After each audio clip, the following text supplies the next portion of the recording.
Les coulisses du fitness 4. Aujourd'hui, je vais vous parler des courbatures.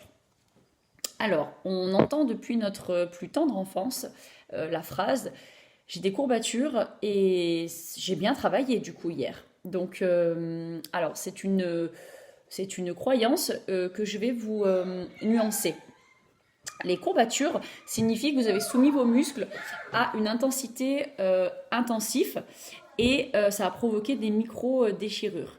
En réparant du coup ces micro-déchirures, le corps fabrique du nouveau tissu musculaire. Alors je sais pas, j'ai mes enfants qui jouent en bas, ils sont en train de faire du bruit, je suis désolée, ça fait 14 fois que je refais la vidéo, mais tant pis, je laisse parce que sinon je ne vais pas m'en sortir.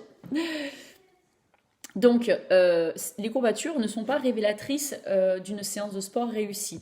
Elles sont simplement dues à un travail musculaire inhabituel, où vous avez augmenté l'intensité, où vous avez repris le sport et vous avez les courbatures. Donc, si par exemple vous avez fait une grosse séance de squat ou une grosse séance de running, ça veut simplement dire, enfin, et que vous avez des courbatures, ça veut simplement dire que du coup vous avez travaillé différemment. Et voilà, vous avez travaillé différemment et du coup votre corps vous dit attention, c'était inhabituel, c'était trop intensif, voilà. Ça ne veut pas dire que c'est efficace en fait.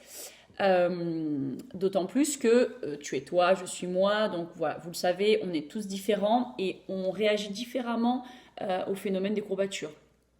L'entraînement régulier va diminuer les courbatures et au plus on est souple, au moins on a de courbatures. Alors par contre, le positif des courbatures, c'est qu'en fait, elle va vous permettre de visualiser les parties de votre corps qui manquent d'entraînement. Donc vous faites une séance, je sais pas moi, de fessiers et le lendemain vous avez des courbatures sur le côté, bon bah ça veut dire que votre moyen fessier est peut-être moins musclé que le grand fessier ou le petit fessier. Du coup ça va vous permettre du coup de varier vos entraînements. Ok. Alors du coup vous allez me dire ouais mais d'accord, maintenant comment je sais pour savoir si ma séance a été efficace? Alors en fait, c'est tout simple, ça se passe au niveau de votre ressenti.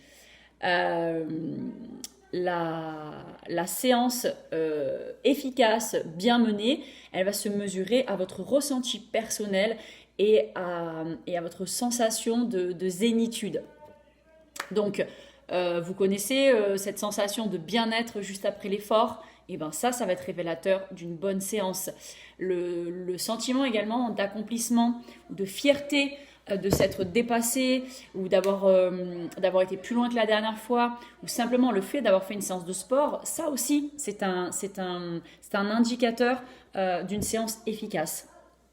La sensation des muscles qui chauffent aussi également, mais voilà, centrez-vous sur ce que vous ressentez. C'est là où vous allez vraiment pouvoir savoir si c'était une bonne séance. Bon, je tiens quand même toutefois à dire qu'il n'y a pas de mauvaise séance. Le seul mauvais entraînement, c'est celui qu'on ne fait pas. Ok? Donc voilà, donc votre ressenti sera beaucoup plus efficace et plus réel pour savoir si c'était une bonne séance. Donc, on continue de mettre les baskets et je vous souhaite des bons trainings et du coup des bons feedbacks. Allez, bisous bisous!